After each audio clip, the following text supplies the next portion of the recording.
When the Ancient One's most gifted student falls through the fabric of existence into a galaxy ruled by fear, the Empire trembles. On the crimson sands of Moraband, Doctor Strange awakens to a power unlike any he has known, the Force, a mystical current both familiar and dangerously foreign. His arrival sends ripples across star systems, drawing the attention of a Sith Lord whose mechanical breathing echoes through forgotten temples. As Strange's golden shields clash with crimson lightsabers, two realms of power collide in ways neither was prepared for. What happens when a master of the mystic arts discovers that in this galaxy, the price of wielding such power is measured not in energy, but in light and darkness? The crimson sands of Moraband stirred beneath twin suns that burned like watchful eyes in a blood-orange sky. Ancient monoliths cast long shadows across the Valley of the Dark Lords, where tombs of forgotten Sith waited in patient silence. It was here, among the whispers of the dead, that a circle of blue light tore through reality itself. The dimensional gateway pulsed and crackled with energy unknown to this galaxy, before collapsing inward with a thunderous boom that echoed through the valley. Dr. Stephen Strange fell to his knees on alien soil, the cloak of levitation settling around his shoulders as reality stabilized around him. Strange gazed at unfamiliar constellations through the haze of atmospheric dust. His hands, still bearing the scars of his former life, trembled not from their old injuries but from the strain of the spell that had gone catastrophically wrong. What had begun as a simple examination of a mysterious artifact in the Sanctum Sanctorum had cascaded into a multiversal incident, sending him hurtling through dimensions he had never encountered before. This place, with its crimson landscape and ancient stone structures, resonated with a familiar type of power. Not mystic energy, not quite, but something equally primal and vast. "Wong!" Strange called out, his voice absorbed by the dead air. "Anyone?" Only silence answered him. The doctor collected himself, steadying his breathing as he had been taught in Kamar-Taj. He needed to understand where he was, what rules governed this reality, and most importantly, how to return home. Rising to his feet, Strange felt a curious resistance in the air around him, as if the very atmosphere was saturated with an invisible current. When he attempted to form a simple mandala of protective energy, the golden sparks from his fingers interacted strangely with this current, flaring brighter than they should before stabilizing. "Curious," he muttered, examining the modified spell. "The mystical energies here are responsive, almost eager." A distant howl drew his attention to a massive structure that dominated the horizon. A temple or tomb, its architecture alien yet somehow ancient beyond reckoning. Strange knew instinctively that answers awaited there. With the cloak of levitation lifting him inches off the ground, he began his journey across the desolate landscape, unaware that his arrival had sent ripples through something the inhabitants of this galaxy called the Force, ripples that traveled far beyond Moraband, beyond even the outer rim, to the very core of galactic power itself. On Coruscant, in chambers so secure that few knew of their existence, a hooded figure paused in meditation. Emperor Palpatine, known to few as Darth Sidious, opened eyes that briefly flashed Sith yellow before returning to their deceptive human appearance. He had felt it, a disturbance unlike any he had experienced before. Not the awakening of a Force-sensitive being, nor the death of one, but something altogether foreign, something that did not belong. The Dark Lord of the Sith rose from his meditation platform, his movements deliberate and unhurried despite the curiosity that now consumed him. "Interesting," he said to the empty chamber, his voice carrying none of the grandfatherly warmth he affected in public. "Most interesting indeed." With a gesture, a holographic projection materialized before him, displaying the Imperial fleet formations throughout the galaxy. With precise movements of his aged fingers, he repositioned certain elements, redirecting a star destroyer to the outer rim toward the Horusset system where ancient Moraband waited in silence. Whatever had caused this disturbance, Sidious would have it studied, understood, and if worthy, acquired. The Empire would tolerate no power that it did not control. Back on Moraband, Strange approached the temple entrance, a massive doorway carved with symbols he did not recognize yet, which seemed to pulse with meaning just beyond his comprehension. The air grew colder as he neared, and Strange felt a pressure building in his mind, like whispers trying to form into coherent thought. The sorcerer steeled himself, reinforcing his mental barriers as he had been trained. The cloak tightened around him protectively, seemingly sensing his discomfort. "Whoever's trying to get into my head," Strange said aloud, "I should warn you, it's pretty crowded in there already." The whispers ceased momentarily, replaced by what Strange could only interpret as surprise. Then they returned, more insistent, accompanied by a cold wind that swirled around the temple entrance. The sand at his feet began to rise, forming into humanoid shapes with glowing red eyes. Sith spirits, bound to this place for millennia, guardians of knowledge and power that Darth Bane had decreed must never again be widely shared. Strange raised his hands, mystic energy crackling between his fingers. "I don't want trouble. I'm just looking for information. A way home." The sand constructs advanced, their movements fluid and predatory. Strange sighed, then moved his hands in precise geometric patterns. "Fine, let's do it your way." Golden shields materialized around his forearms as the first construct lunged. Strange blocked its strike, surprised by the solid impact against his mystical defense. These weren't mere apparitions. They had substance. The doctor spun, the cloak flaring to deflect a second attacker, while he countered with a bolt of eldritch energy that struck the third construct squarely in the chest. Instead of dissipating as expected, the energy was absorbed, causing the sand figure to grow in size and intensity. "Well, that's new," Strange muttered, quickly reassessing his strategy. The constructs pressed their advantage, forcing Strange backward. He switched tactics, focusing not on direct energy projection, but on manipulation of space. With a circular motion of his hand, he opened a small portal behind one construct and another beneath a second. The first fell through, emerging from below to collide with its companion, both dissolving back into ordinary sand.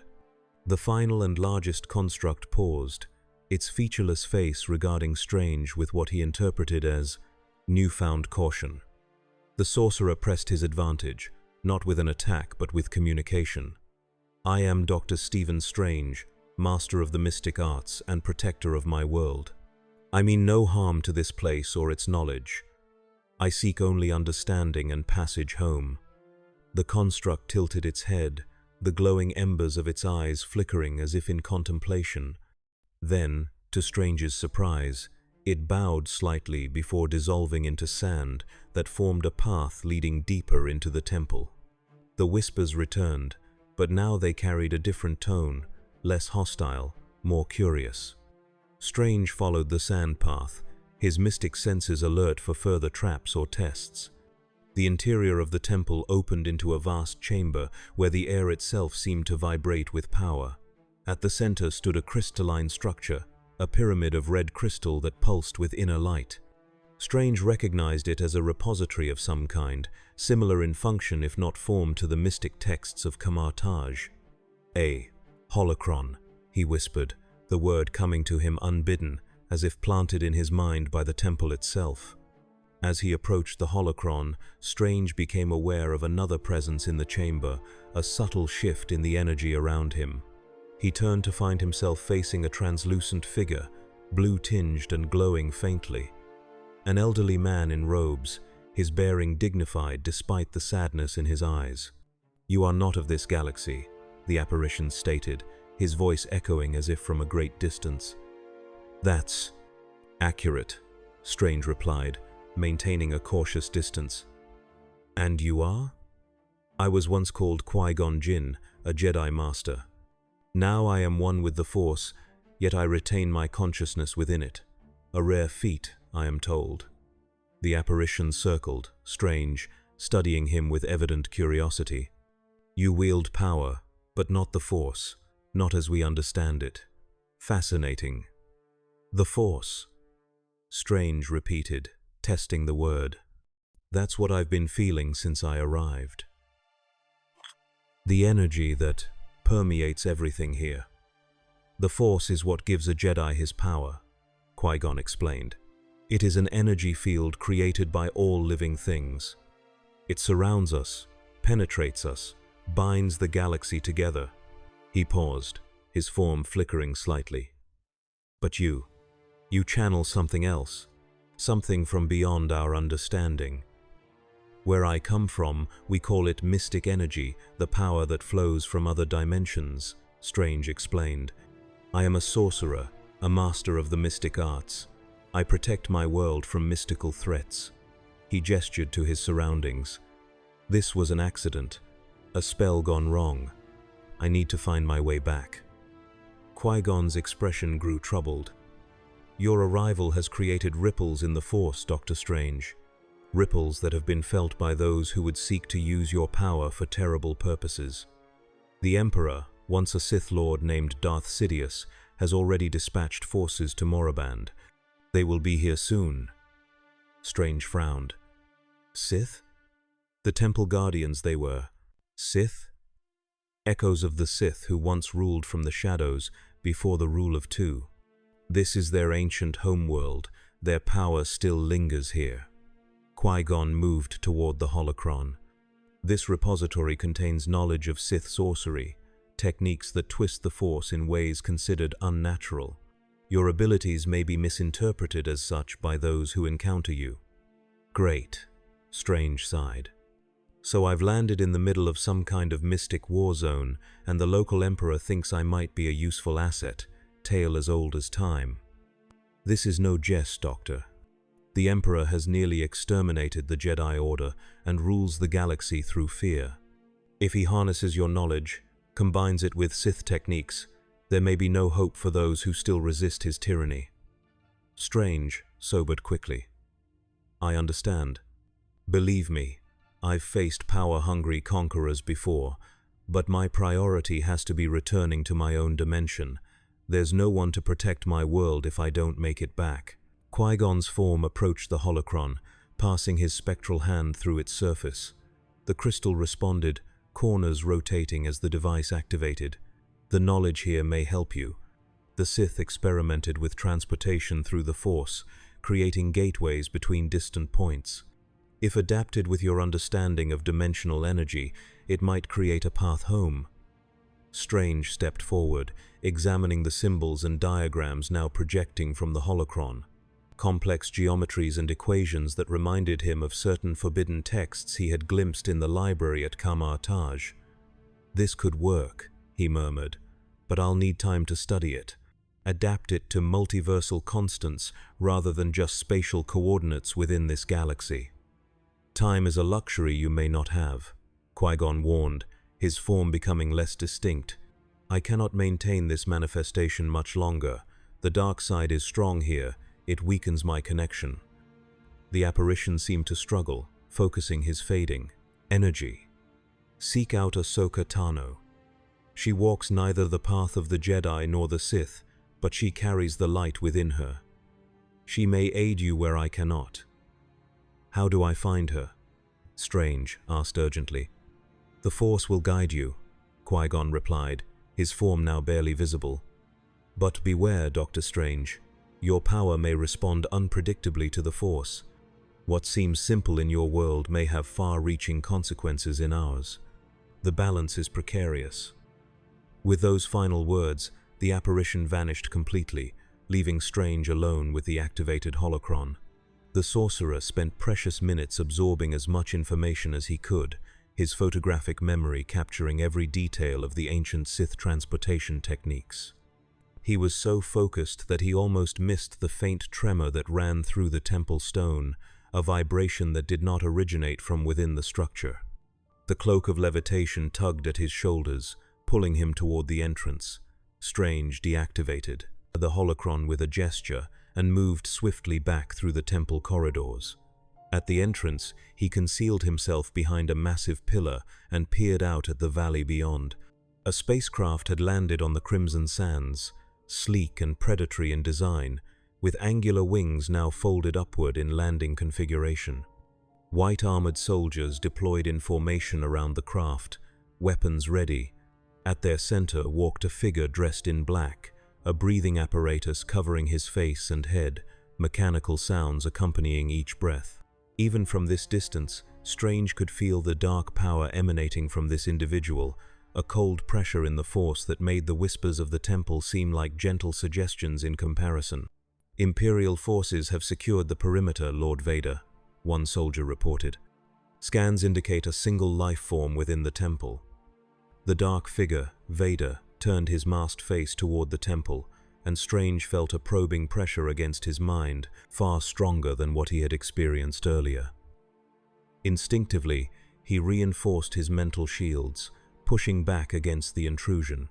Miles away, on his Star Destroyer in orbit above Moraband, Darth Vader paused in his meditation chamber, a rare sensation of surprise penetrating his usual iron control.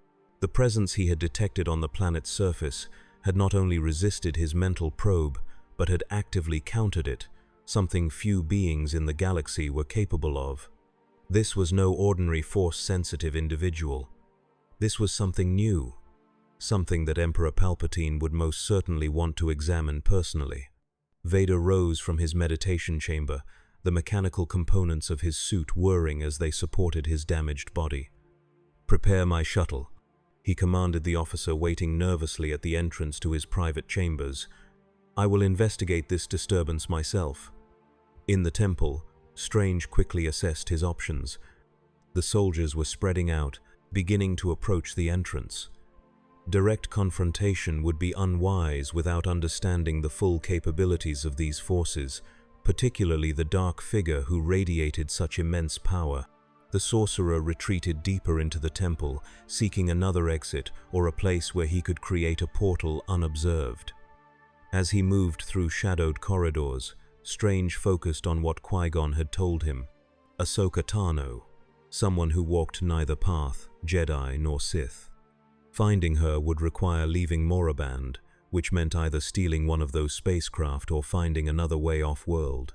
But first, he needed to evade capture. Strange found himself in a lower chamber where ancient burial markers lined the walls. No obvious exit presented itself, but his mystical senses detected a subtle current of air. Following it, he discovered a narrow fissure in the rock, barely visible in the dim light. It might lead to the surface at another point, away from the Imperial forces. Just as he prepared to investigate, the heavy sound of mechanical breathing echoed from the corridor behind him. Strange turned to see the black-clad figure standing in the entrance to the chamber, a beam of crimson light extending from his hand, illuminating the darkness with bloody radiance. "Your presence is most unusual," Vader stated, his mechanically filtered voice resonating in the enclosed space. "The Emperor will be intrigued by one who wields the Force yet is not trained in the ways of the Jedi or the Sith." "Sorry to disappoint," Strange replied. Centering himself for the confrontation he could now see was unavoidable, but what I'm channeling isn't what you call the Force. I'm not from around here. That much is obvious.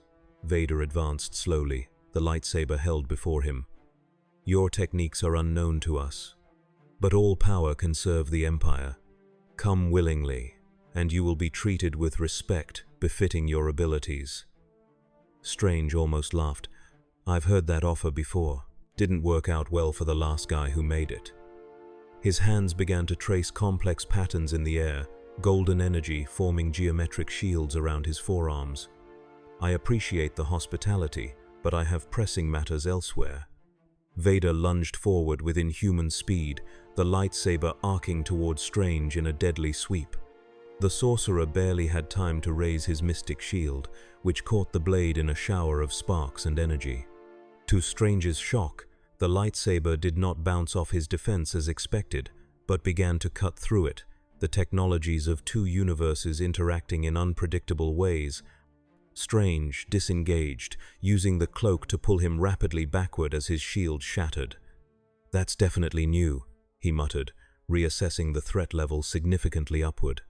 Vader pressed his advantage, each swing of his lightsaber driving Strange further back. The Sith Lord simultaneously exerted his power through the Force, hurling ancient burial markers and stone, fragments at the sorcerer from multiple angles. Strange responded with a series of rapid hand movements, creating a circular portal that swallowed the projectiles and opened behind Vader, sending them hurtling back toward the Sith. Without even turning to look, Vader halted the redirected projectiles in mid-air, the Force bending to his will with practiced ease. The Sith Lord's masked visage betrayed no emotion, but Strange sensed a flicker of genuine interest from his opponent. "Impressive," Vader acknowledged. "Most impressive." The momentary pause gave Strange the opening he needed. With swift, precise gestures, he summoned the crimson bands of Sitarak, modified by the strange interaction with this universe's energies.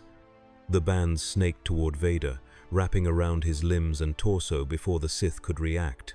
For a moment, it seemed the sorcerer had gained the upper hand, as Vader struggled against the mystical restraints, but the Dark Lord of the Sith was not so easily contained. With a sound that might have been rage or exertion filtered through his vocoder, Vader expanded his Force presence, pushing outward against the bands with raw power.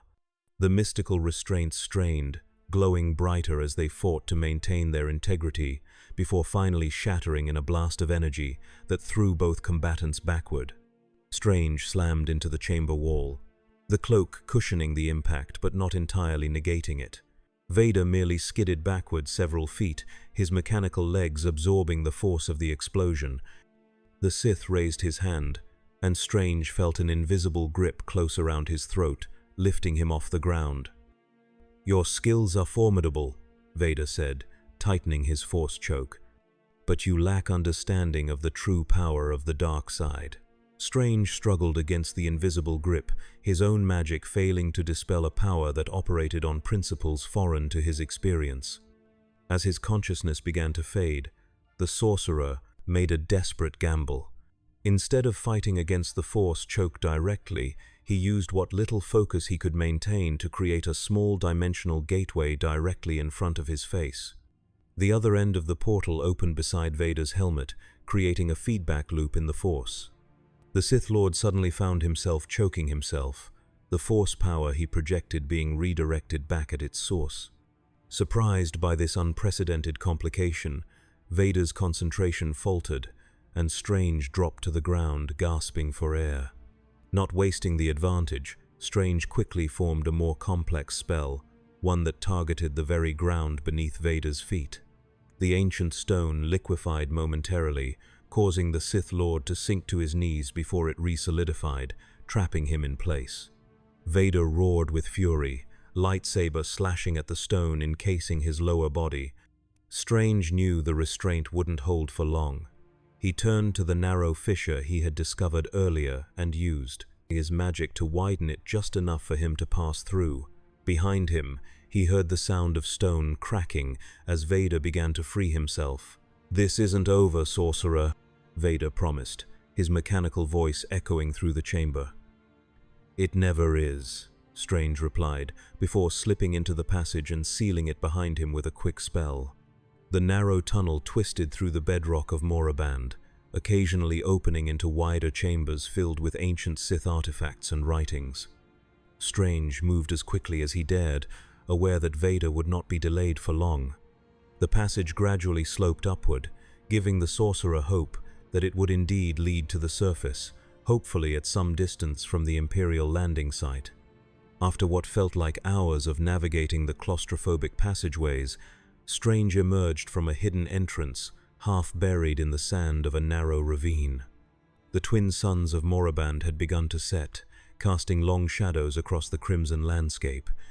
In the distance, he could see Imperial troops spreading out from their landing site, beginning a systematic search pattern. Strange ducked back into the ravine. Considering his options, he needed transportation off this planet, information about this Ahsoka Tano, and time to study the Sith transportation techniques that might help him return home. None of those were likely to be accomplished with an Imperial manhunt closing in on him. As if in answer to his dilemma, the sound of an approaching engine drew his attention skyward. A small spacecraft, different in design from the Imperial shuttle, was descending rapidly toward the surface, its trajectory suggesting it was attempting to avoid detection by the Imperial forces. Strange watched as it disappeared behind a ridge several hundred meters away, the sound of its engines cutting abruptly as it landed. Strange made his way cautiously toward the landing site, using the deepening shadows for cover. As he crested a small rise, he got his first clear view of the vessel. Smaller than the Imperial shuttle, its hull was decorated with symbols and patterns that suggested it had seen extensive modifications and repairs over the years. A smuggler's vessel, perhaps, or a scout ship. As he watched, a ramp lowered from the underside of the craft, and two figures emerged. The first was non-human, tall and covered in fur, carrying a formidable-looking crossbow weapon. The second was human, clad in a well-worn jacket, with a blaster holstered at his side and an air of casual confidence that reminded Strange somewhat of Tony Stark. "I'm telling you, Chewie, this is a waste of time," the human was saying as they descended the ramp. "There's nothing on this rock but sand and ghost stories. The old man's information is probably decades out of date."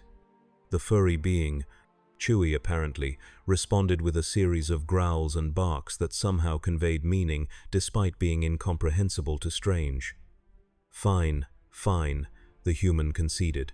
"We'll check out the coordinates, grab whatever ancient mumbo-jumbo Luke's so interested in, and get out before the Imperials realize we're here. Speaking of which..." He paused, checking a device on his wrist. "Looks like we've got company. Star Destroyer in orbit and troop deployments about 5 clicks east.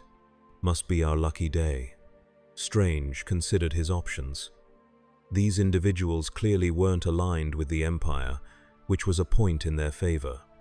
They had a spacecraft, which he needed. On the other hand, revealing himself to unknown parties carried its own risks. Before he could decide on a course of action, however, the decision was made for him. "You might as well come out," the human called, blaster suddenly in hand, and pointed directly at Strange's position. "Unless you're planning on spending the night behind that rock." Strange stood slowly, hands raised to show he meant no harm. "Perceptive of you.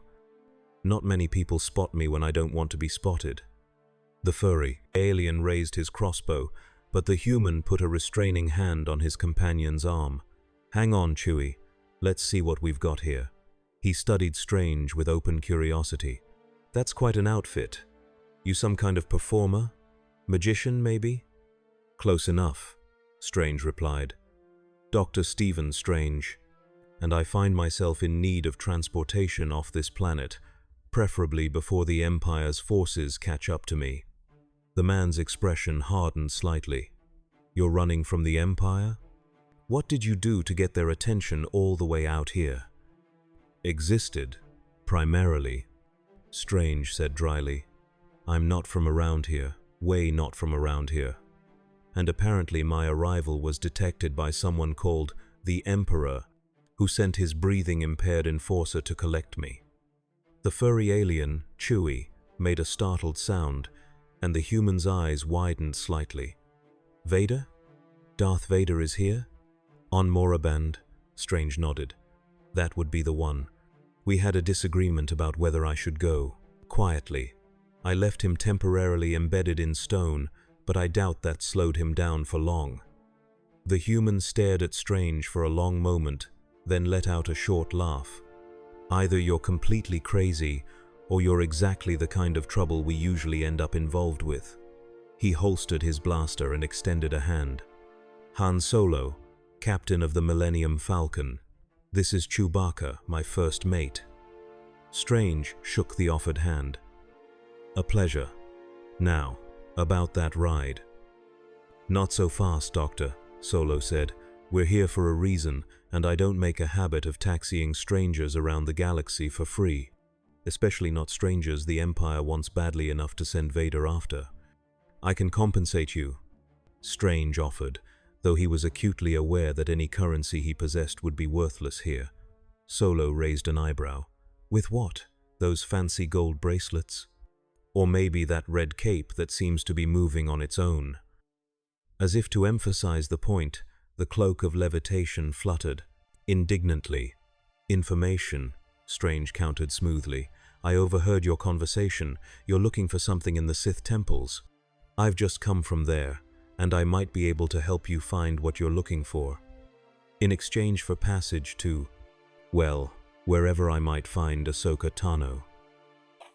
Solo's expression showed surprise at the mention of Ahsoka, then shifted to calculation.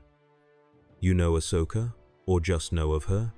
I was told she might be able to help me with my unique situation. Someone who walks neither the path of the Jedi nor the Sith, but carries the light within her." Those were the exact words.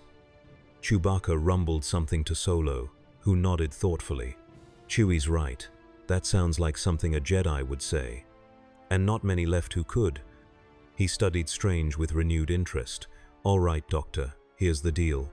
You help us find what we came for. Guide us through those temples without getting killed by whatever booby traps the Sith left behind. And we'll not only give you a ride, we'll help you track down Ahsoka. Last we heard, she was operating in the Outer Rim, helping what's left of the rebellion regroup after Hoth." Strange considered the offer. Working with these two would certainly improve his chances of evading Imperial forces, and they seemed to have connections that might lead him to Ahsoka. More importantly, they represented his only immediate chance of leaving Moraband. "You have a deal, Captain Solo," Strange said. "Though I should warn you, my last visit to the temple attracted unwanted attention. We'll need to be cautious."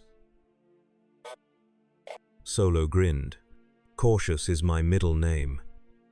Chewbacca made a sound that Strange strongly suspected was the Wookiee equivalent of a snort of disbelief. "Fine, Cautious isn't my middle name," Solo admitted. "But I'm still alive, aren't I? Now let's move. If Vader's really here, every minute we spend chatting is a minute closer to him finding us." The trio made their way toward the Sith temple, taking a circuitous route to avoid Imperial patrols. As they walked, Solo explained their mission.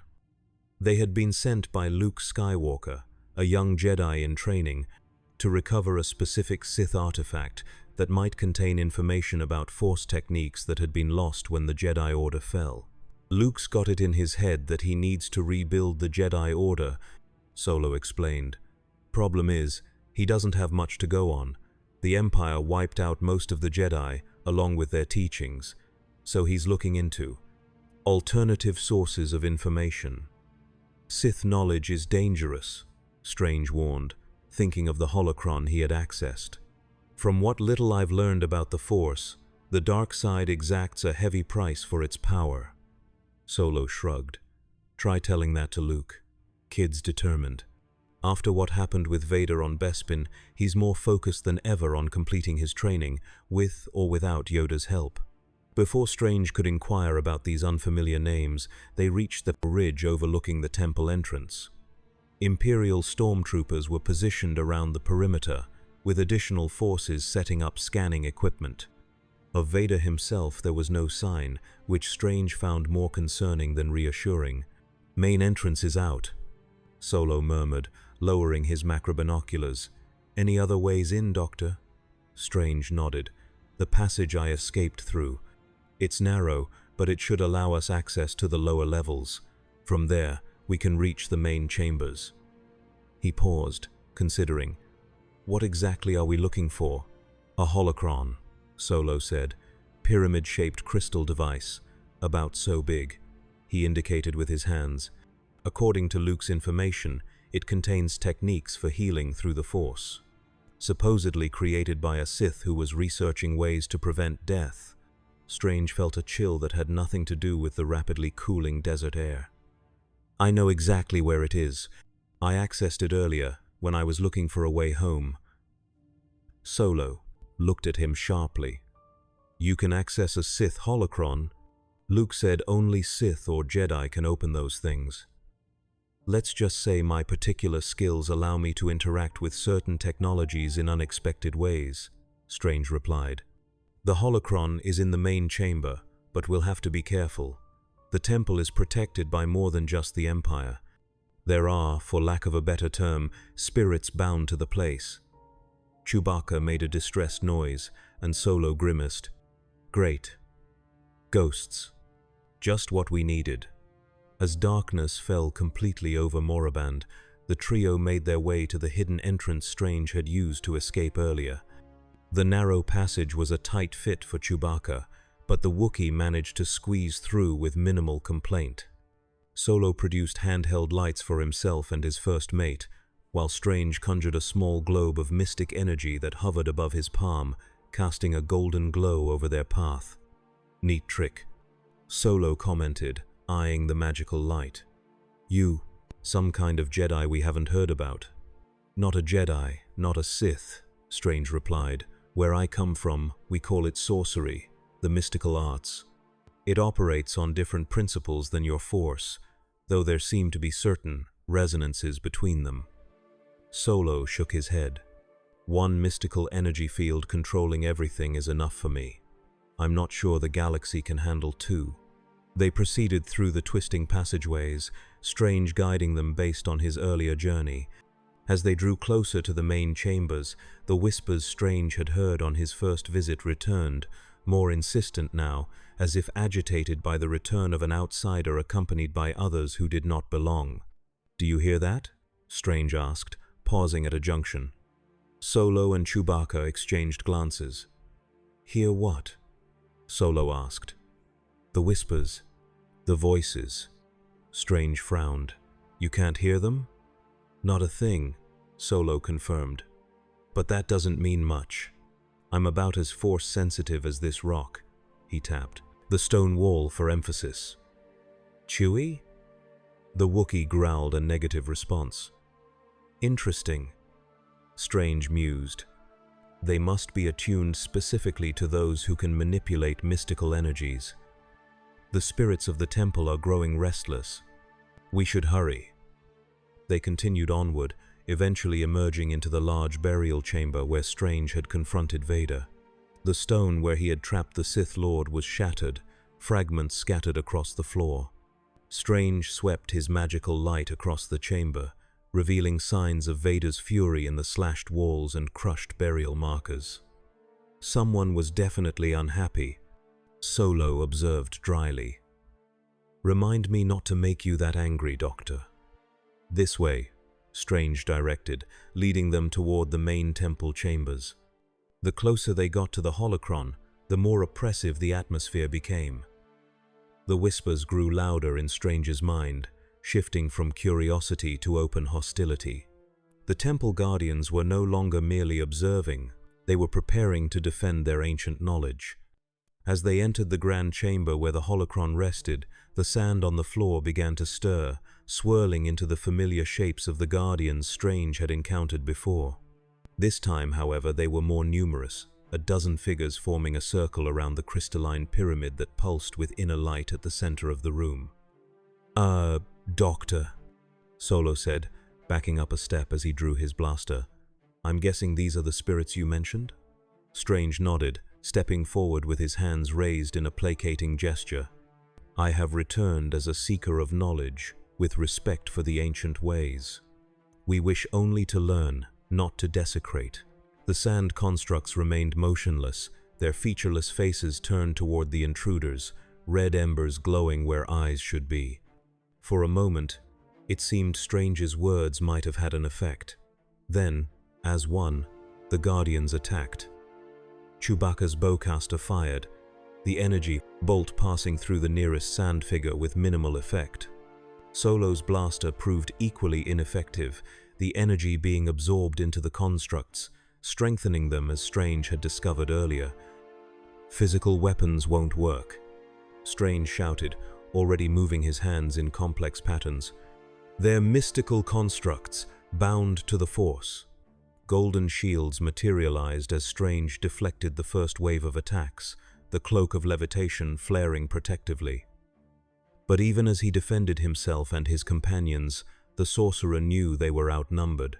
Direct confrontation had failed before, and now the Guardians were prepared for his dimensional tactics. A new strategy was needed. Strange recalled what Qui-Gon had told him about the Force, how it bound all living things together. These constructs, while not alive in the conventional sense, were manifestations of Force energy, bound to this place by ancient Sith rituals. If he could disrupt that binding, not by fighting against it, but by working with it. Keep them busy for a moment. Strange called to Solo and Chewbacca, who had retreated to the chamber entrance, firing sporadically to distract the sand figures. "Oh, sure, easy for you to say," Solo retorted, ducking a swipe from a guardian that came perilously close to taking his head off. Strange centered himself, reaching out not with his usual mystical senses, but with a newfound awareness of the force that permeated this reality. He could feel it now, the complex web of energy that connected the guardians to the temple, to the holocron, to Moraband itself. Instead of imposing his will upon it, as he would with mystical energy in his home dimension, Strange attempted to harmonize with it, to suggest rather than command. The effect was immediate and unexpected. The force responded to his gentle guidance, flowing around and through him in patterns that mirrored the mystic arts he had mastered. The Sand Guardians paused in their attack, seemingly confused by the shift in energy. Strange deepened his connection, directing the force current toward the Guardians with a sentiment that transcended language. Peace, respect, shared purpose. The sand constructs gradually became still, the red glow of their eyes dimming to a softer amber. One by one, they bowed towards Strange, before dissolving back into ordinary sand that settled on the chamber floor. Solo and Chewbacca stared in amazement. "What did you just do?" Solo asked. "I communicated with them through the Force," Strange explained, somewhat surprised himself at his success. Not as a master commanding servants, but as one seeker of knowledge to another. They recognized our intentions as honorable. "Neat trick," Solo said, cautiously lowering his blaster. "Think you could teach it to Luke? Might come in handy." "Possibly, though my methods are unorthodox by your standards." Strange approached the holocron, which now pulsed with a steady rhythm, as if inviting his touch. "This is what we came for. The knowledge of healing through the Force, techniques developed by a Sith Lord who sought to conquer death itself." "That's the one," Solo confirmed. "Can you open it?" Luke said these things are usually locked with some kind of Force password. Strange placed his hands on either side of the pyramidal crystal, feeling the energies contained within. Unlike his previous interaction with the holocron, when he had been seeking transportation techniques, now he focused specifically on healing methods, knowledge of preserving and restoring life. The holocron responded, corners rotating as the device activated, projecting complex diagrams and Sith text into the air above it. "Fascinating," Strange murmured, his photographic memory capturing every detail. "The techniques are similar in principle to certain mystical healing methods I've studied, but the application through the Force creates different effects. Some of these could be tremendously beneficial, while others..." He frowned at a particular sequence of symbols. "Others cross lines that should not be crossed." "What kind of lines?" Solo asked, peering at the incomprehensible projections. "The natural barrier between life and death," Strange said gravely. "Some of these techniques don't just heal the body, they attempt to bind the spirit to it indefinitely, preventing the natural transition of consciousness. In my experience, such methods invariably lead to corruption of both the practitioner and the subject." "Sounds like typical Sith stuff," Solo commented. "Always looking for shortcuts to power, no matter the cost." He glanced nervously at the chamber entrance. "Can you copy what Luke needs without the dangerous parts?" Strange nodded, continuing to study the projections. "I believe so. The basic healing principles are sound. It's the application and intent that determines whether they serve the light or the dark."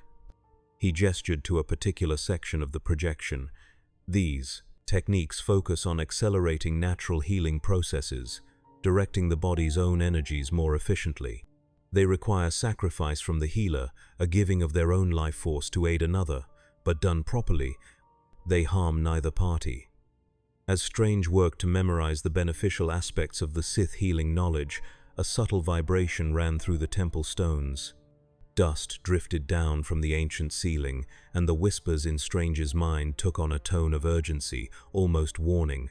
"We need to go," he said suddenly, deactivating the holocron.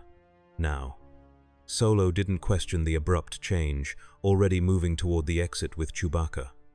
"What's happening?" "The temple is reacting to something. A disturbance in the Force, powerful and dark." Strange followed quickly, the cloak billowing behind him. "I think Vader has returned, and he's not alone." The trio raced through the temple corridors, taking a different route than their entry path, angling toward the main entrance, rather than the narrow passage they had used previously. Strange's instincts told him speed was now more important than stealth, and the quickest way back to the Millennium Falcon was a direct path, Imperial forces notwithstanding. As they neared the main temple entrance, Solo held up a hand, signaling them to stop. Peering cautiously around a corner, he quickly pulled back. Stormtroopers, at least a dozen, and some kind of officer in black. Strange risked a glance himself. The Imperial forces had established a perimeter around the temple entrance, powerful lights illuminating the ancient doorway. Among the white-armored stormtroopers stood a figure clad in the black uniform of an Imperial officer, but with distinctive blue skin and glowing red eyes that immediately marked him as non-human. "That's Grand Admiral Thrawn," Solo whispered, his expression grim. "This just got a lot more complicated. He's not just some Imperial thug, he's a tactical genius. If he's here personally, the Empire is taking whatever happened on Moraband very seriously. They must have detected the energy surge when I accessed the holocron," Strange surmised. "The interaction between my mystic arts and the Force would have created a distinctive signature." "Great," Solo muttered. "So we're trapped in a Sith temple with Imperials at the front door, and probably Vader coming in the back way. Any bright ideas, Doctor?" Strange considered their options. Creating a portal directly back to the Millennium Falcon would be the simplest solution, but his attempt to open even a small gateway during his fight with Vader had been far more difficult and energy-consuming than it should have been. The laws of physics in this reality seemed to resist certain aspects of his magic, particularly dimensional manipulation on a large scale. "I might be able to create a diversion," Strange offered. "Something to draw their attention while you two make a break for your ship." Solo shook his head. "Not happening. We came together. We leave together. That's how I operate." Chewbacca rumbled in agreement, his furry hand coming to rest on Strange's shoulder with surprising gentleness for such a powerful being. Before they could debate further, a new sound reached them, the distinctive mechanical breathing that had haunted Strange's recent encounter. Vader was indeed approaching from deeper within the temple, cutting off their retreat. Caught between Vader and Thrawn's forces, Strange made a quick decision. "The temple itself," he said. "The Sith built these structures to last millennia, which means there must be structural supports, load-bearing elements we could use to our advantage." Solo caught on immediately. "Bring the roof down on them?" "I like how you think, Doctor. But won't that trap us too?" "Not if we time it right," Strange replied. "And not if we create our own exit." He turned to a nearby wall, placing his palm against the ancient stone. Closing his eyes, he extended his senses, feeling for weaknesses, fault lines, natural breaks in the rock that his magic could exploit. There, a thin seam where two massive blocks joined, leading to what felt like a natural cavern beyond. Strange stepped back, hands moving in precise geometric patterns. The stone began to glow along the seam, heating rapidly until it glowed cherry red. "Stand back," he warned, before making a sharp, pulling motion with both hands. The superheated stone cracked and crumbled, revealing a rough opening just large enough for them to pass through. Beyond, as Strange had sensed, was a natural cave system that appeared to extend away from the temple. "That's our way out," he said. "Now for the diversion." Strange turned his attention to the ceiling of the corridor leading to the main entrance. Again, utilizing the interaction between his mystic arts and the Force energies saturating the temple, he identified the keystones supporting the massive stone ceiling. With careful precision, he sent pulses of energy into these critical points, weakening them just enough to begin a controlled collapse. The effect was immediate and dramatic. Ancient stone groaned in protest as gravity began to assert its dominance over structures that had stood for thousands of years. Dust and small fragments rained down, the prelude to a more catastrophic failure. "Now," Strange urged, ushering Solo and Chewbacca through the opening he had created. "The collapse will block both Vader's approach and the main entrance, but it won't last long. We need to move." As the trio fled through the newly revealed cave system, the temple corridor behind them gave way completely. Massive stone blocks crashed down, sealing the passage they had just vacated and sending tremors through the entire structure. Distant shouts of alarm from Imperial troops confirmed that their diversion was having the desired effect. The natural caves twisted and turned, gradually sloping upward toward the surface. Strange led the way, the mystical light he had conjured earlier illuminating their path. After several minutes of swift movement, they emerged onto the crimson sands of Moraband, the twin moons now high overhead, casting an eerie glow across the landscape. "The Falcon is this way," Solo said, orienting himself quickly. "About half a click. If we're lucky, the Imperials are still busy with the temple collapse." They set off at a rapid pace, keeping to the shadows of rock formations where possible. The desert night was cold, their breath forming clouds in the chill air. As they crested a rise, the welcome sight of the Millennium Falcon came into view, still undisturbed where Solo had landed it. "We made it!" Solo grinned, picking up the pace. "Chewie, get her fired up. We'll want to be breaking atmosphere before the Imperials figure out what happened." Suddenly, Strange held up a hand, stopping them in their tracks. "Wait. Something's not right." The force was churning around the ship, a subtle disturbance that Strange was only now beginning to recognize and interpret. It felt like anticipation, like a predator waiting for prey to enter its trap. "There's someone there," he warned, "waiting for us." Solo squinted toward his ship. "I don't see anyone." "You sure about this, Doctor?" "Trust me," Strange said. "We need to approach carefully." They advanced cautiously, using the terrain for cover. As they drew closer to the Falcon, Strange's mystical senses confirmed his suspicion. A powerful presence was concealed near the ship, its force signature cold and controlled, yet burning with inner intensity.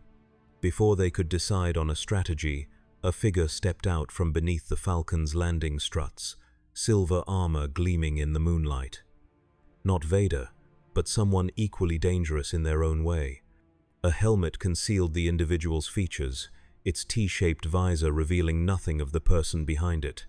"Bounty hunter," Solo hissed, instinctively reaching for his blaster. "And not just any bounty hunter. That's Boba Fett." Strange studied the armored figure with concern. Unlike Vader, this Boba Fett did not radiate force power, but there was a deadly competence in his stance, the casual way he held his weapon, that spoke of experience and lethal skill. Han Solo, Fett's electronically filtered voice carried clearly in the night air. "Seems I get to collect the bounty on you after all. Jabba will be pleased." The helmet turned slightly, focusing on Strange. "And you must be the off-worlder who's caused such a stir. The Emperor has placed quite a price on your head as well. 2 valuable targets in one location. This is turning out to be a profitable day." "You'll find us harder to capture than you expect," Strange warned, preparing himself for conflict once again.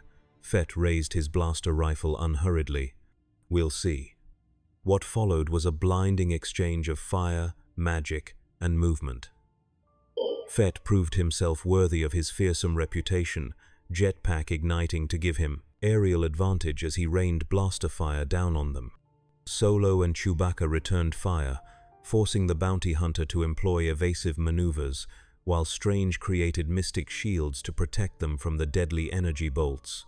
Strange quickly realized that conventional tactics would not work against an opponent like Fett, who seemed prepared for almost any situation. The bounty hunter's armor repelled energy attacks, His weapons were diverse and lethal, and his skill was undeniable. "We need to reach the ship," Solo shouted, firing his blaster as they ran toward the Falcon. "Chewie, get to the cockpit. I'll cover you."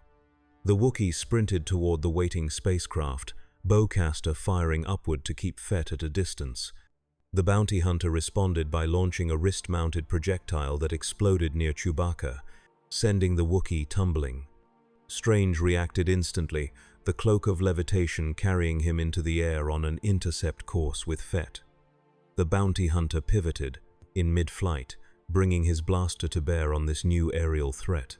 But Strange was already casting a spell designed to disrupt technology rather than attack the man directly. Golden energy enveloped Fett's jetpack, causing it to sputter and fail.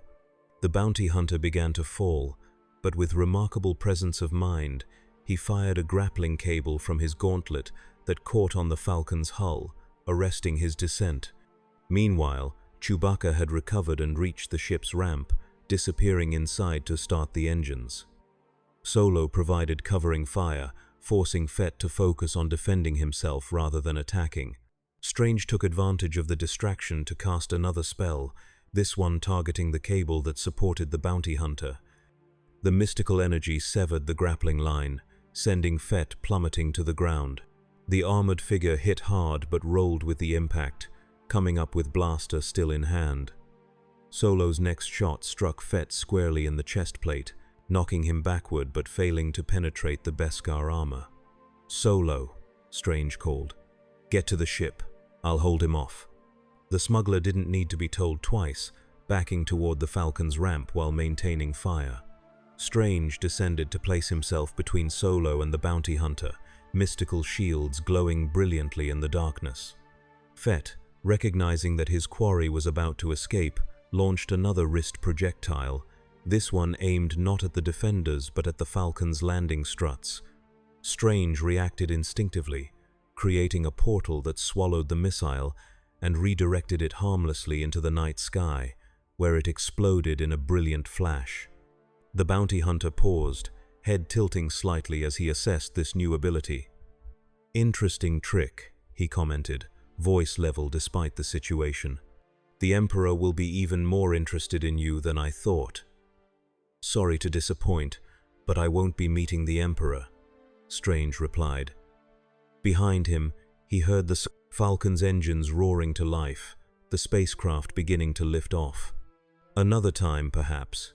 With a final gesture, Strange created a blinding flash of light directly in front of Fett's visor, overwhelming the helmet's visual systems momentarily. By the time the bounty hunter recovered, Strange had leapt aboard the rising Falcon, the ramp closing behind him as the ship accelerated away from Moraband's surface. Inside the cockpit, Solo was already plotting their escape route. "Strap in, Doctor. We've got company." In one, he pointed to the sensor display, which showed Imperial ships moving to intercept them. Star destroyers launching TIE fighters. This is going to get bumpy. Strange secured himself in one of the passenger seats as the Millennium Falcon rocketed upward, breaking through Moraband's atmosphere into the star-filled blackness of space. The Star Destroyer loomed ahead, a massive wedge-shaped vessel that dwarfed Solo's freighter, TIE fighters streaming from its hangars like angry insects from a disturbed hive. "I don't suppose you can do that portal trick on a larger scale?" Solo asked, hands flying over the controls. "Get us past the blockade?" Strange shook his head. "Unfortunately not. Creating portals in this reality is far more difficult and energy-consuming than in my own.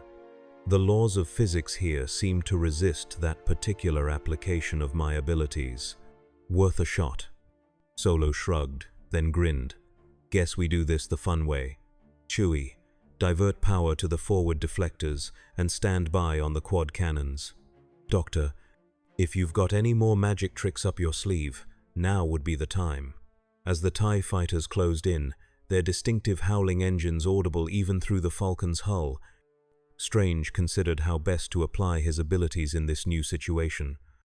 The mystical arts were versatile, but space combat presented unique challenges. Portals were limited. and direct energy projection would be ineffective against shielded spacecraft. Then an idea struck him. "Captain Solo, your ship has sensor systems, correct? Ways of detecting other vessels and their movements?" "Of course," Solo replied, banking the Falcon hard to avoid an incoming volley of energy fire. "Why?" "If I can access your sensor feed, I might be able to create mystic duplicates of the Falcon," Strange explained. "Illusions with substance, enough to confuse their targeting systems temporarily." Solo grinned. "I like how you think, Doctor. Sensor display is right here." He indicated a screen to Strange's right.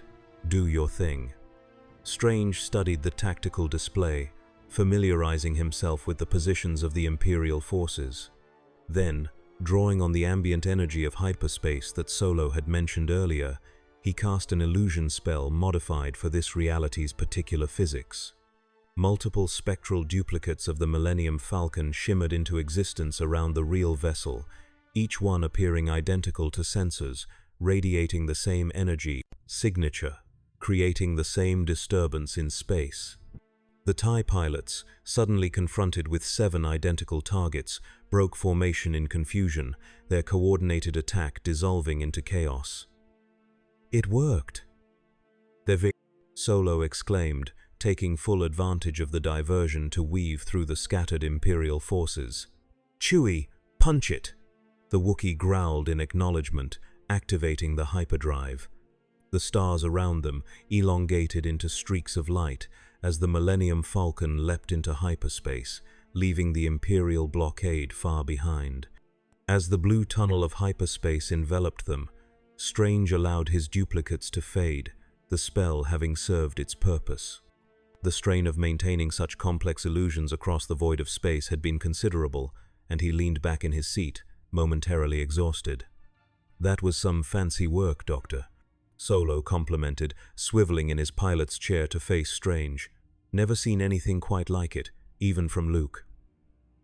"Different techniques, same underlying principles," Strange replied modestly. "The Force and the mystic arts both manipulate energy and reality, just through different methodologies. Well, whatever you call it. It got us past that Star Destroyer." Solo checked their navigation systems. "We're on course for the Outer Rim, should arrive in about 10 hours. You mentioned Ahsoka Tano. Any idea where specifically we should look for her?" Strange shook his head. "Only that she operates in the Outer Rim, helping what remains of something called the Rebellion." Solo's expression grew more serious. "The Rebellion against the Empire. After the disaster at Hoth, what's left of the Alliance forces scattered to predetermined rendezvous points. Ahsoka wasn't officially part of the Alliance command structure, but she worked with them, especially with intelligence operations. If anyone can find her, it would be..." He hesitated. "Well, someone we can trust. A friend. Can this friend be reached without compromising their security?" Strange asked, understanding the caution. In a galaxy dominated by an oppressive regime, communications would be monitored, locations of resistance leaders closely guarded. "We've got ways," Solo assured him.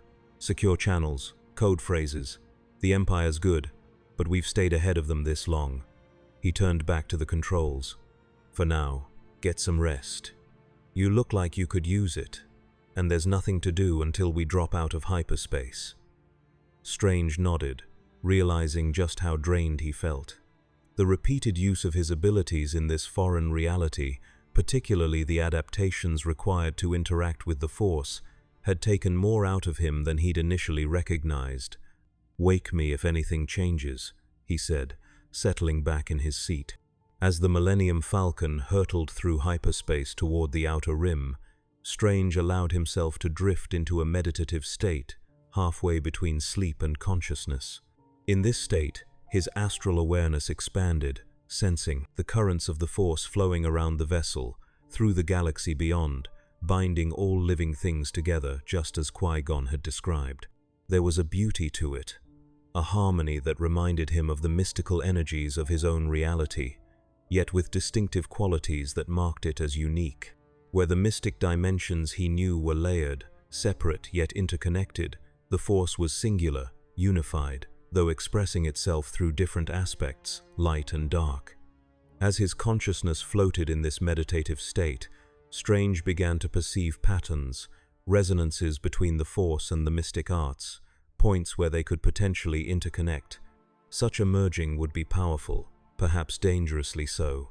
He understood now why the Emperor would be so interested in his abilities, why Vader had been dispatched to capture rather than kill him. The combination of Sith knowledge and mystical techniques from another reality could create capabilities beyond what either tradition could achieve alone. Strange was abruptly pulled from his meditation by a gentle shake of his shoulder.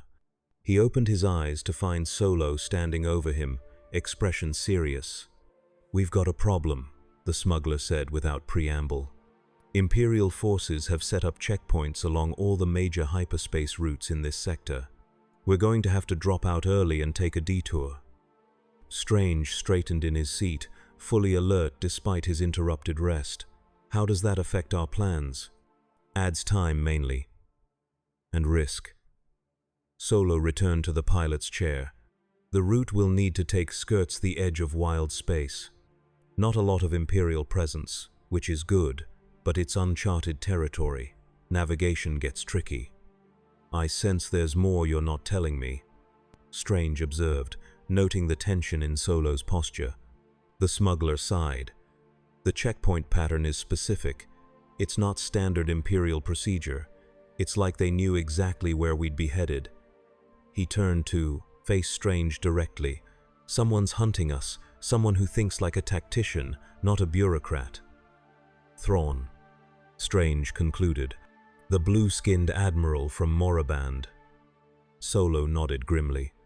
"He's predicted our most likely destinations and deployed his forces accordingly, which means we need to do something he won't predict." "Such as?" Strange prompted. "Going somewhere no sensible person would go," Solo replied with a hint of his earlier roguish grin. "Specifically, a little pit stop called Dathomir." The name clearly meant something significant, as Chewbacca made a concerned sound from the co-pilot's seat. "I take it this Dathomir isn't a popular tourist destination?" Strange asked dryly. "It's a planet strong with the dark side of the Force," Solo explained. "Home to the Night Sisters, a clan of Force-wielding witches who practice their own brand of dark magic. The Empire wiped most of them out during the Clone Wars, but the place itself is still potent." "And you think Thrawn won't expect us to go there?" "No one in their right mind goes to Dathomir willingly," Solo confirmed. "But it's close enough to serve as a jumping-off point to reach our actual destination, and the residual Force energies might mask our presence long enough to contact our friend. These Night Sisters," Strange said thoughtfully, "their magic, as you call it, might be worth investigating. If they develop techniques that bridge the gap between conventional Force abilities and something closer to my mystic arts, it could provide insight into how I might return to my own dimension." Solo looked skeptical. "Trust me, Doctor. Whatever the Night Sisters were into, you don't want any part of it.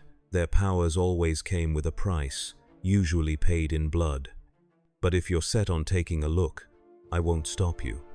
Just don't touch anything while we're there, all right?" With the decision made, Solo and Chewbacca adjusted their course. The Millennium Falcon dropped out of hyperspace, briefly, then jumped again on a new vector that would bring them to Dathomir, far from the Imperial checkpoints that Thrawn had established. Hours later, they emerged from hyperspace near a red-hued planet that seemed to pulsate with ominous energy even from orbit, Dathomir. As they began their descent through the atmosphere, Strange could feel the concentration of power growing stronger, a dark resonance that called to mind some of the more dangerous dimensions he had encountered as Sorcerer Supreme. The Falcon landed in a clearing surrounded by gnarled trees with blood-red leaves, their branches twisted into shapes that seemed almost deliberate, as if shaped by conscious will rather than natural forces. Mist clung to the ground, curling around the ship's landing struts as the ramp lowered.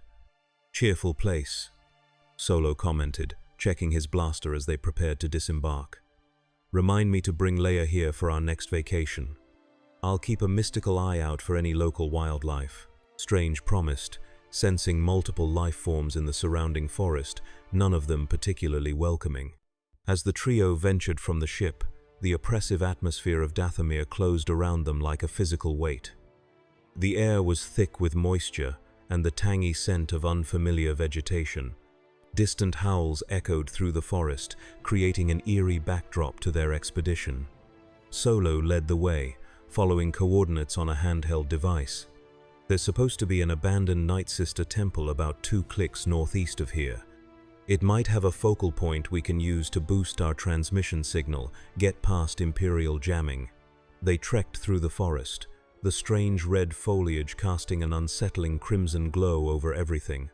Strange noticed that certain plants seemed to react to their presence, shrinking away or in some cases reaching out with tendril-like appendages that he carefully steered the group away from.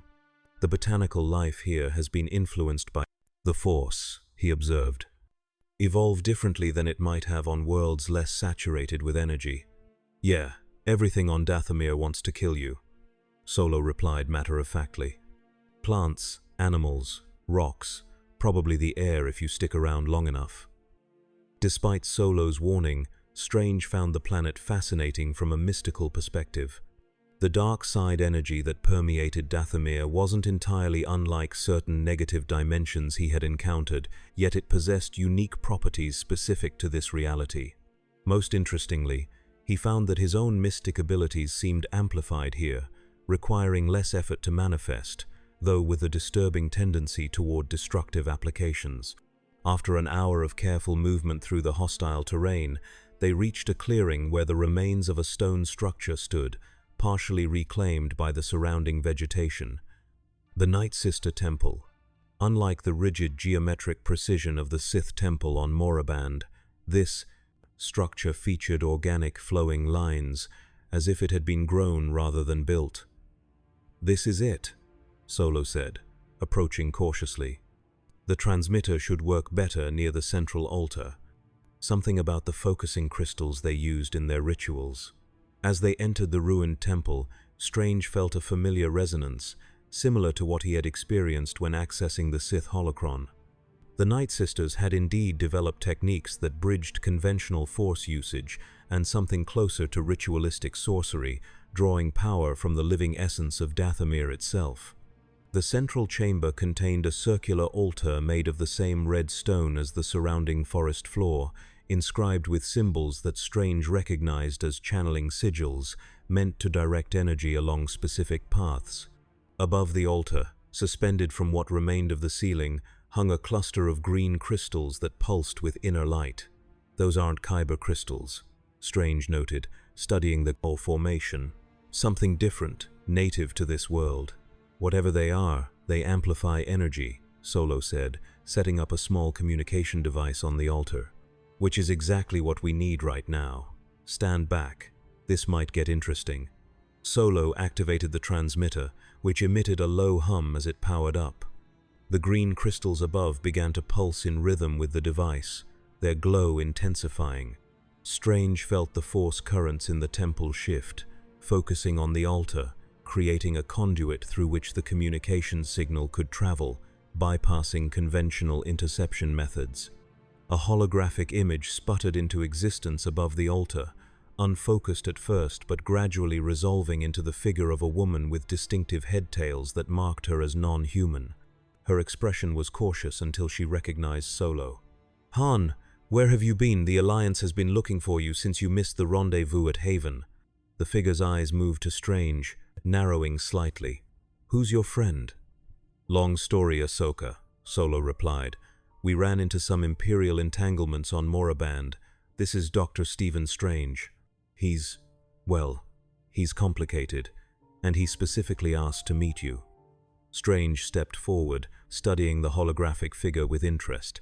This was Ahsoka Tano, the one Qui-Gon had directed him to find.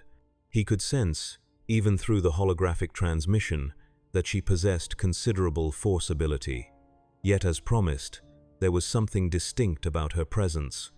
neither the rigid discipline of a Jedi nor the consuming darkness of a Sith.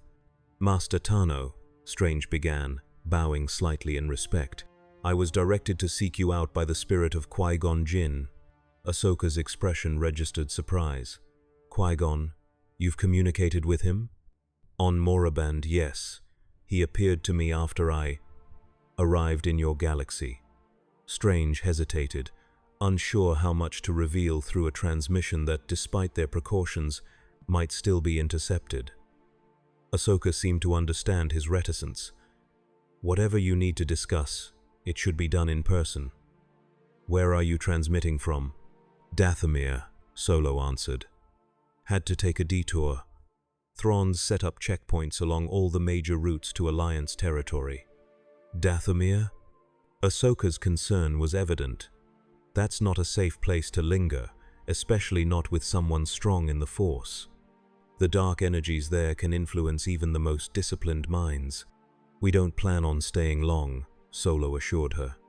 "Just needed somewhere off Thrawn's grid to make contact." "I'm currently operating from a base on Lothal," Ahsoka informed them. "I can transmit coordinates for a safe approach vector. But be careful. Imperial activity has increased throughout the sector since the battle at Hoth." Solo nodded. "We'll be careful. The dock here has some interesting tricks that have already gotten us out of a tight spot with Vader himself." Ahsoka's holographic gaze fixed on Strange with renewed interest. "You encountered Vader? And survived? Temporarily embedded him in stone according to the doc." Solo grinned. "Didn't stick, unfortunately." "Interesting," Ahsoka murmured. "Very well. I'll expect you within the standard day. May the Force be with you." The transmission ended, the hologram dissolving as the crystals above the altar dimmed to their previous subdued glow. Solo began packing up his communications equipment with practiced efficiency. "That went better than expected," he commented. "Ahsoka doesn't usually reveal her location so readily." "You must have made quite an impression, Doctor." The mention of Qui-Gon Jinn seemed significant to her, Strange observed. Qui-Gon was the Jedi Master who discovered Anakin Skywalker, trained Obi-Wan Kenobi, Solo explained as they prepared to leave the temple. "Ancient history now, but important to those who remember the old Jedi Order. Ahsoka was Anakin's apprentice before. Well, before everything went to hell." Strange absorbed this information thoughtfully. The connections between these individuals formed a complex web of relationships and influences that had shaped the galaxy's recent history. Understanding these connections would be crucial if he was to navigate this reality effectively until he could find his way home. As they exited the temple, Strange paused, a familiar tingling at the base of his skull warning him of mystical danger. He held up a hand, stopping Solo and Chewbacca in their tracks. "We're not alone," he said quietly, scanning the surrounding forest. The red mist had thickened during their time in the temple, reducing visibility to mere meters. Within that mist, shadowy figures moved, circling their position. "Rancors?" Solo asked tensely, hand dropping to his blaster. Strange shook his head. "Something else. Something aware. Intelligent." As if in response to his assessment, the mist parted directly before them, revealing a pale-skinned, humanoid figure. Female, with intricate tattoos covering her face and bare arms, clad in tattered red garments that might once have been ornate ritual attire. Her eyes glowed with the same green energy as the crystals in the temple. "Visitors to our sacred place," the figure spoke, her voice carrying an otherworldly echo. "One who commands the ship, one who commands strength."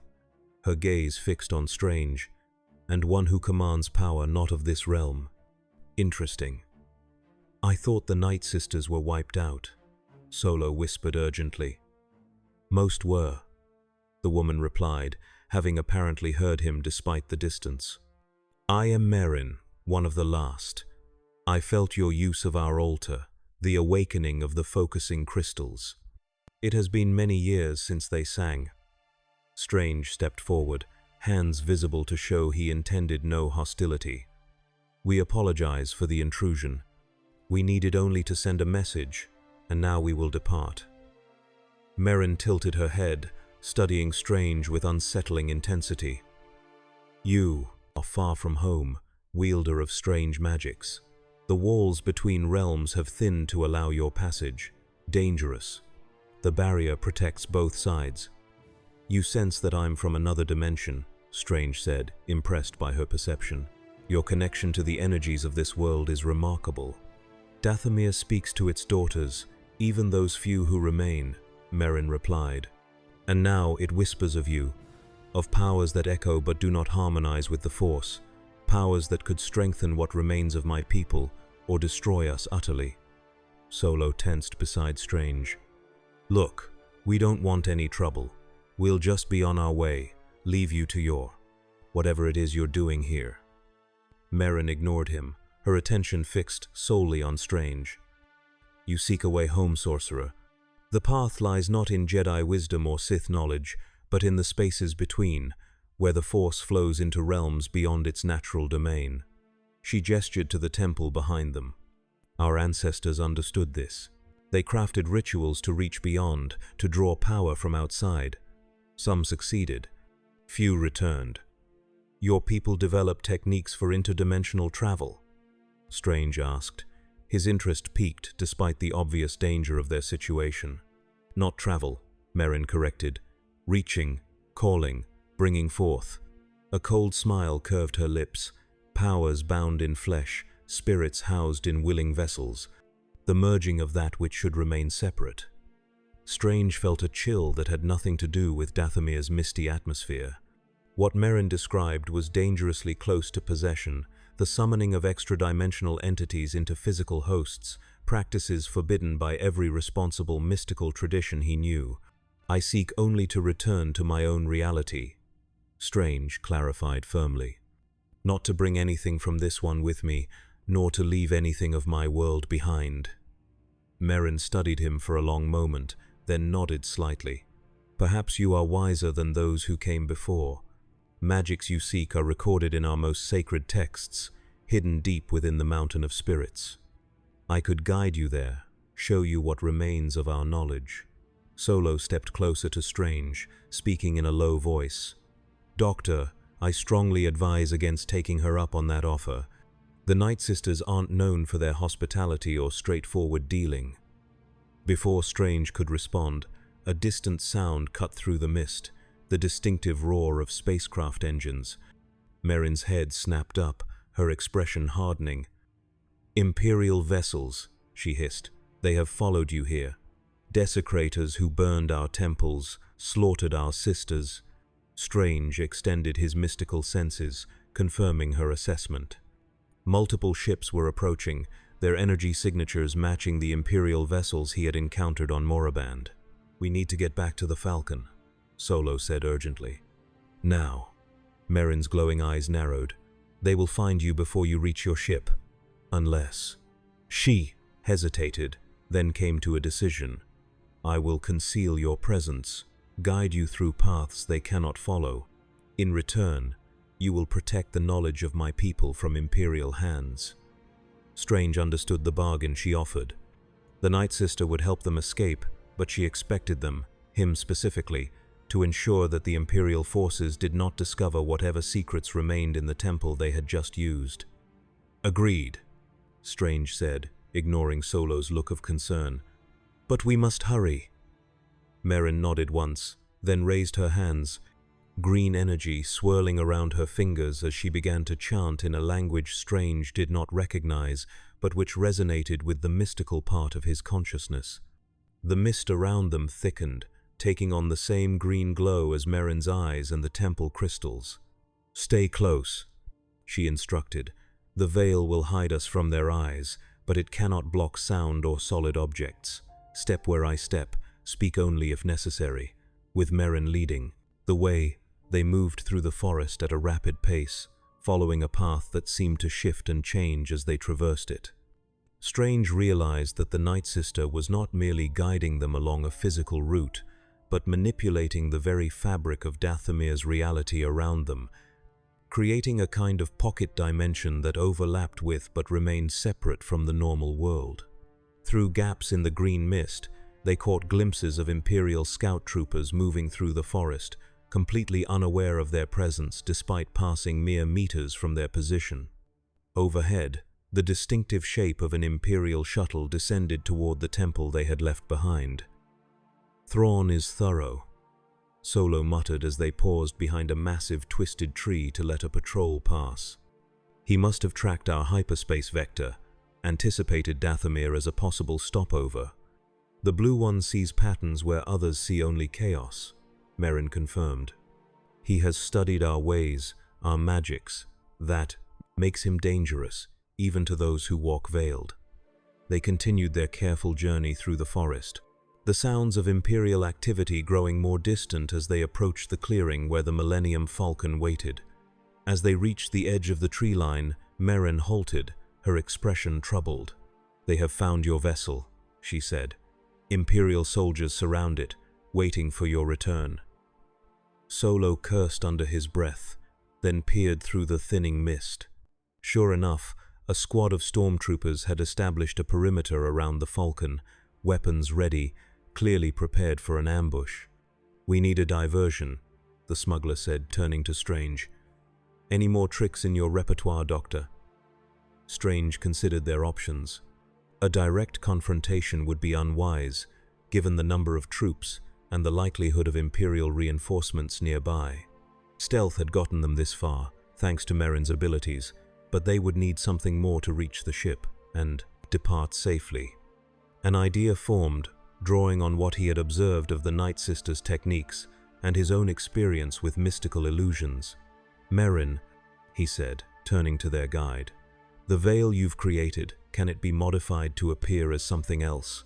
Not just concealment, but deception?" The Night Sister tilted her head, considering. "It is possible. The magics of illusion were among our specialties before the Purge." "What do you propose?" Strange explained his plan quickly. By combining Merrin's force-based illusion techniques with his own mystical knowledge, they could create not just a diversion but a complete misdirection, leading the Imperial forces away from the Falcon entirely. "It will require precise timing," Strange concluded, "and a significant expenditure of energy from both of us." Merrin's lips curved in a cold smile. "An opportunity to strike at the Empire, even indirectly? I find this acceptable, Sorcerer." The plan was put into motion immediately. Strange and Merrin worked in concert, her green energy intertwining with his golden mystical power to create a complex illusion at the far side of the clearing.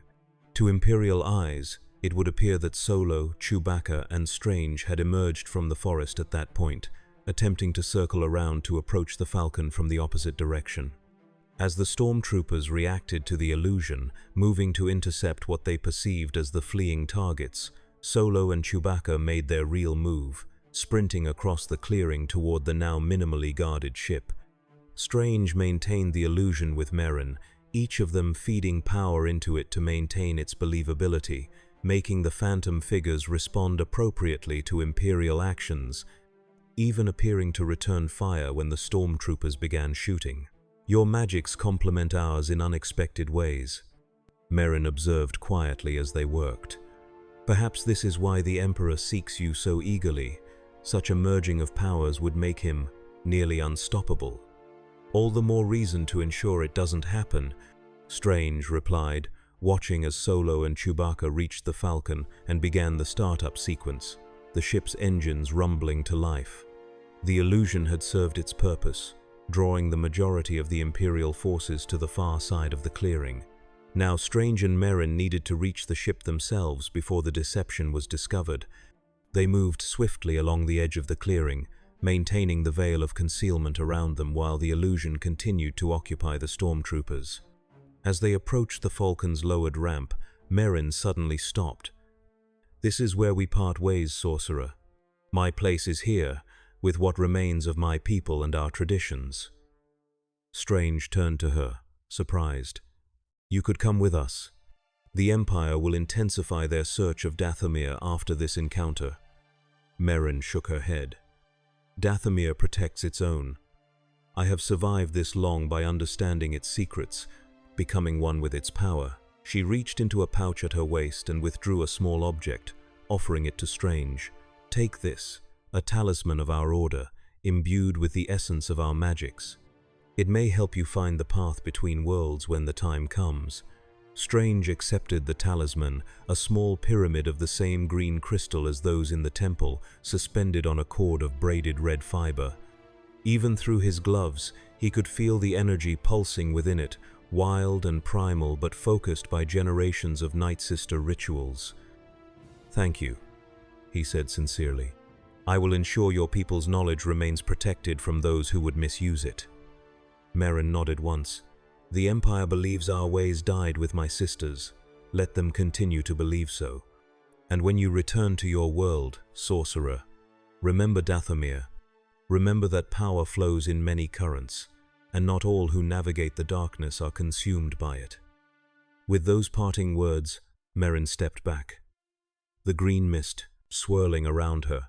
In moments, she had vanished completely, though Strange could still sense her presence moving away through the forest, back toward the ancient temple and whatever secrets it still contained. Strange didn't have time to contemplate the encounter further. The stormtroopers had finally realized they were pursuing an illusion and were now turning their attention back toward the Millennium Falcon. With the cloak of levitation flaring behind him, Strange sprinted up the ramp into the ship, sealing it behind him as blaster fire began to impact against the hull. "Cutting it close, Doctor," Solo called from the cockpit. "Strap in. This takeoff won't be gentle." The Falcon rose rapidly, repulsor lifts straining, as Solo pushed them to maximum output. The ship rotated as it ascended, its lower quad cannon returning fire automatically, keeping the Imperial troops at a distance. As they broke through the forest canopy, Strange saw the Imperial shuttle rising to intercept them, its weapons systems powering up. "Company at 2 o'clock, he warned, making his way to the cockpit where Solo and Chewbacca were working the controls with practiced efficiency. "I see it," Solo acknowledged grimly, along with 2 TIE fighters coming in from the east, Thrawn's not taking any chances this time. The Falcon accelerated, banking sharply to avoid the first volley from the Imperial shuttle. The TIE fighters screamed in pursuit, their distinctive engines howling as they closed the distance rapidly. "They're faster than us in atmosphere," Solo explained as he executed another evasive maneuver. "We need to reach space where we can make the jump to hyperspace." He glanced at Strange. "Any more of those duplicates you can conjure up? They worked pretty well last time." Strange nodded, though he could feel the strain of his recent exertions.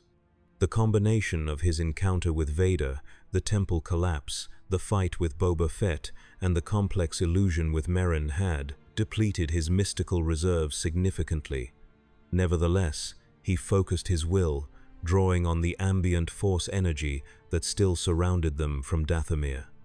Once again, spectral duplicates of the Millennium Falcon shimmered into existence around the actual vessel. This time, however, the illusion was less stable, the duplicates flickering occasionally as Strange struggled to maintain the complex spell while adapting it to work through the Force rather than pure mystical energy. "They're not buying it this time," Solo called as the Imperial ships continued their pursuit undeterred. "They must have updated their targeting systems after our last encounter." Strange abandoned the failing duplicates, searching for another approach. The Night Sister talisman at his neck pulsed warmly, drawing his attention. On impulse, he grasped it, feeling the wild energy of Dathomir flowing through the crystal. An idea formed, dangerous but potentially effective. "Keep us steady for just a moment," Strange instructed, closing his eyes to concentrate. Using the talisman as a focus, Strange reached out to the natural force energies of Dathomir below, still visible through the ship's viewport. Unlike his previous attempts to work with the Force, which had involved careful, harmonizing, and subtle guidance, this time he pulled the raw, untamed power directly, channeling it through the Night Sister crystal and his own mystical knowledge. The effect was immediate and dramatic. A swirling vortex of red and green energy formed behind the Falcon, expanding rapidly to engulf the pursuing TIE fighters. The Imperial pilots, unprepared for this manifestation of power so unlike conventional weapons, flew directly into the vortex. Their ship's systems failed instantly, the delicate electronics overloaded by the surge of force energy. The TIEs tumbled from the sky, their distinctive screaming engines silent as they plummeted back toward Dathomir's surface. The Imperial shuttle, witnessing the fate of its escorts, broke off pursuit, banking away sharply to avoid the dissipating vortex. The momentary respite was all Solo needed. The Millennium Falcon shot upward, breaking through Dathomir's atmosphere into the blackness of space beyond. "That was some light show, Doctor," Solo commented, his hands flying over the navicomputer as Chewbacca prepared the hyperdrive. "Though you might want to work on your color scheme, red and green. A little festive for my taste." Strange managed a tired smile, releasing the talisman which now felt noticeably cooler against his skin. "I didn't exactly have time for aesthetic considerations. The Night Sister magic, combined with my own, in unexpected ways. Well, it bought us the time we needed." Solo pointed to the navicomputer, which had completed its calculations. "Course set for Lothal, ready to jump on your mark, Chewie." The Wookiee growled an acknowledgement, then activated the hyperdrive. Once again, the stars stretched into streaks of light, as the Millennium Falcon leapt into hyperspace, leaving Dathomir and its Imperial pursuers far behind. With the immediate danger past, Strange sank into the passenger seat, the full weight of fatigue settling over him. The use of the Night Sister talisman had worked, but at a cost. He could feel a residual darkness clinging to his mystic aura, a subtle corruption from channeling such wild, primal force energy without the proper training or understanding. "You all right, Doctor?" Solo asked, noting Strange's exhaustion. "You look like you've gone a few rounds with a Wampa." "I'll be fine," Strange assured him, though he wasn't entirely convinced himself. "Just need to rest, center myself. The energies of your galaxy interact with my abilities in ways I'm still learning to manage." Solo nodded, accepting the explanation. "We've got about 6 hours before we reach Lothal. Get some sleep if you can.